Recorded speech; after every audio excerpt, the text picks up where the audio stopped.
Bharatiya Janata party ने अपने नए राष्ट्रीय अध्यक्ष नितिन नबीन की पहली राष्ट्रीय टीम का ऐलान कर दिया है।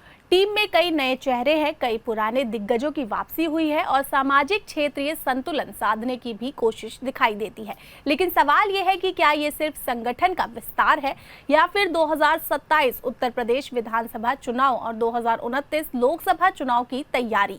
क्या नई टीम बीजेपी को नई ताकत देगी या फिर पुराने नेताओं की नाराजगी नई मुश्किलें खड़ी करेगी।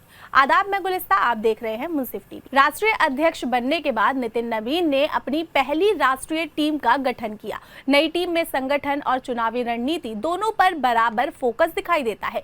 करीब 65 सदस्यों वाली टीम में बड़ी संख्या में नए चेहरों को जगह दी गई है, जबकि कई अनुभवी नेताओं को भी वापसी हुई है। आपको बता दें कि पूर्व केंद्रीय मंत्री स्मृति ईरानी को राष्ट्रीय उपाध्यक्ष बनाया गया है। राम माधव को भी राष्ट्रीय महासचिव के रूप में संगठन में वापसी मिली है। पूर्व मुख्यमंत्री बिप्लब कुमार को भी अहम जिम्मेदारी दी गई है। इसके अलावा विभिन्न राज्यों के नेताओं को शामिल कर संगठन को राष्ट्रीय स्वरूप देने की कोशिश की गई है। मानता हूं कि ये भाजपा के भविष्य की टीम है, भविष्य के भारत की टीम है और मैं इस टीम को बहुत शुभकामना देता हूं और कहीं न कहीं माननीय प्रधानमंत्री के विजन को, प्रधानमंत्री के संकल्प को ये टीम जमीन स्तर पर लेके जाएगी और कार्यकर्ताओं के साथ एक संबंध, जनता के साथ संवाद और निश्चित रूप से एक संकल्प के साथ काम करेंगे। सभी राष्ट्रीय पदाधिकारियों को बहुत ढेर सारी बधाई, शुभकामनाएं। बहुत ही शानदार टीम आदरणीय राष्ट्रीय अध्यक्ष जी ने बनाई है और मुझे लगता है कि वहाँ बहुत ही शानदार काम आने वाले समय में होगा और पार्टी और तेज गति से आगे बढ़ेगी। निश्चित रूप में पूरी टीम, पूरे देश का उसमें पार्टिसिपेशन है। विशेष रूप से महिला प्रतिनिधि जो उसमें आई हैं उनको भी मैं बहुत बधाई देती हूँ और मैं बहुत खुश हूँ कि हमारी इतनी बड़ी संख्या में बहनें इस टीम में शामिल हुई है। बहुत ही शानदार किताब है। जनप्रिय वेंकैया नायडू जी एक जनप्रिय नेता के रूप में जो उन्होंने वर्षों तक समाज सेवा में, जन सेवा में और इस लोकतंत्र की सेवा में काम किया है, ये उसका एक जीता जाता स्वरूप है और हिंदी भाषी लोगों को भी उनके जीवन का एक विस्तृत विवरण मिलेगा, उनके जीवन के, उनके स्वभाव के जो एस्पेक्ट्स हैं। बीजेपी की नई टीम केवल राजनीतिक नहीं बल्कि सामाजिक संतुलन का भी संदेश देती है। महिलाओं को महत्वपूर्ण जिम्मेदारियां दी गई हैं। अनुचित जाति, अनुचित जनजाति, ओबीसी और अल्पसंख्यक समाज से जुड़े नेताओं को भी संगठन में प्रतिनिधित्व दिया गया है। उधर दक्षिण पूर्वोत्तर और पश्चिम भारत के नेताओं को शामिल कर पार्टी के क्षेत्रीय संतुलन बनाने की कोशिश की गई है। तो वहीं राजनीतिक विश्लेषकों का मानना है कि ये टीम आने वाले चुनावों के सामाजिक समीकरण को ध्यान में रखकर तैयार की गई है। अब आज मुझे दोपहर को इत्तला मिली कि मुझे बीजेपी के वाइस प्रेसिडेंट के ओहदे पे नियुक्त करने का फैसला हुआ है। तो मेरे जो सबसे पहले अल्फाज हैं वो तो यही हैं कि मैं भारत के प्राइम मिनिस्टर नरेंद्र मोदी साहब और भारत के होम मिनिस्टर अमित शाह जी और हमारे जो कौमी प्रधान हैं नितिन नबीन जी, मैं उनका दिल की गहराइयों से शुक्रिया अदा करूं, उनका धन्यवाद करूं कि उन्होंने मेरे पे इतना बड़ा भरोसा जताया और इस जिम्मेदारी के मुझे काबिल समझा। मैं इस मौके पे जो हमारी पंजाब की बीजेपी की लीडरशिप है, मैं उनका भी शुक्रिया अदा करता हूं कि उन्होंने हमेशा मेरे को हौसला दिया और मेरा साथ दिया। मुझे एहसास है कि ये जो जिम्मेवारी है ये कोई इनाम नहीं है बल्कि एक इम्तिहान है और परमात्मा मुझे इस इम्तिहान में कामयाब करे।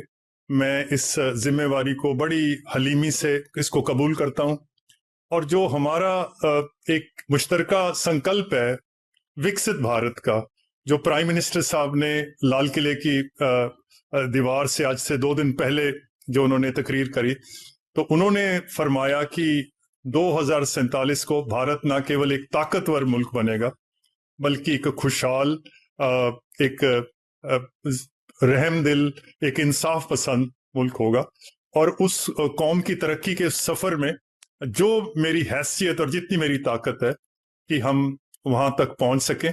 सो मेरा तो यही मैं सबसे पहले अपने राष्ट्रीय नेतृत्व का आभार करता हूं कि मुझे एक बहुत अच्छी और बड़ी जिम्मेदारी देने का काम राष्ट्रीय नेतृत्व ने किया, बहुत भरोसा मेरे ऊपर किया है और निश्चित ही जो अध्यक्ष जी के नेतृत्व में, माननीय नितिन जी के नेतृत्व में जो टीम बनी है वो बहुत ही ऊर्जावान और अनुभवी और युवा टीम है और पार्टी का जिस उद्देश्य को लेकर पार्टी को नींव तक पहुंचाने के लिए, विस्तार करने के लिए, माननीय प्रधानमंत्री जी के विकसित भारत के संकल्प को पूरा करने के लिए पूरी टीम बहुत ऊर्जा के साथ में काम करेगी। और जिन अपेक्षाओं के साथ में माननीय अध्यक्ष जी ने टीम बनाई है, भरोसा किया है, सभी लोग उस पर खरा उतरेंगे और पार्टी को मजबूत करने में अपना।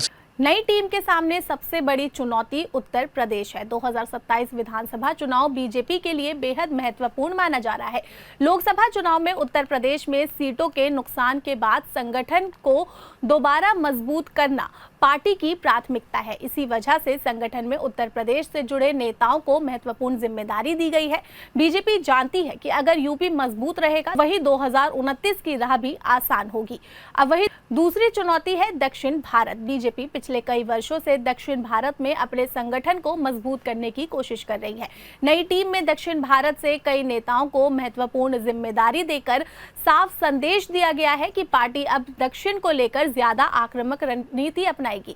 तमिलनाडु, केरल और तेलंगाना में संगठन विस्तार नई टीम को प्राथमिकताओं में शामिल माना जा रहा है। अब हालांकि दक्षिण भारत में अभी भी बीजेपी को क्षेत्रीय दलों और कांग्रेस से कड़ी चुनौती मिल रही है।